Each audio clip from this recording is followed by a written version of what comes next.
সরাইলে ইতিহাস তৈরি করেছে। আজকে এই মিছিল কত লম্বা হয়েছে আমি জানি না, আমার মনে হয় না সরাইলের ইতিহাসে এমন মিছিল হয়েছে।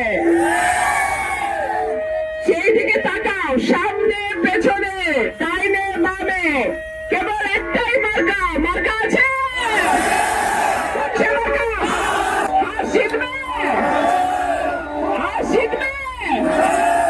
সবাই ভোট দিবে ইনশাআল্লাহ।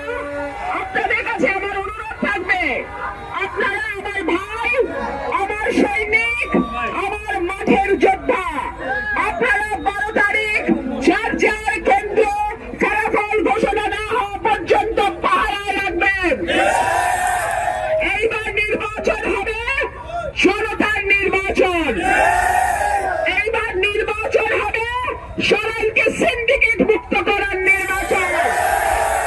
সরাইল 2-3টা নেতার কুক্ষিগত থাকবে না, না, না।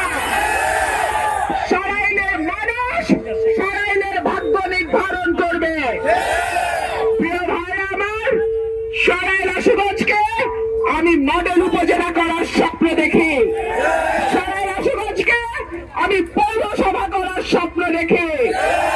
সরাইলের রাস্তাঘাট, ব্রিজ কালভার্ট, আল্লাহ যদি আমাকে এমপি নির্বাচিত হওয়ার সুযোগ দেয়, আমি সরাইলকে দৃষ্টি নন্দন করে আপনাদের সঙ্গে পরামর্শ ক্রমে সাজাবো ইনশাআল্লাহ।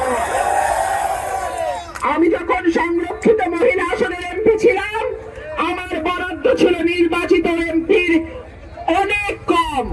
সুতরাং সেইটা শুধু কিছু টিয়ার কাবি খায়ের বাইরে আমার কোনো বরাদ্দ ছিল না। আমি কোনো বড় প্রকল্প নিতে পারি নাই।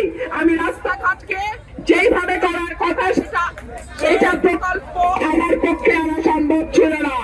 কিন্তু এইবার যদি আমি নির্বাচিত এমপি হতে পারি, ইনশাআল্লাহ আমি একটা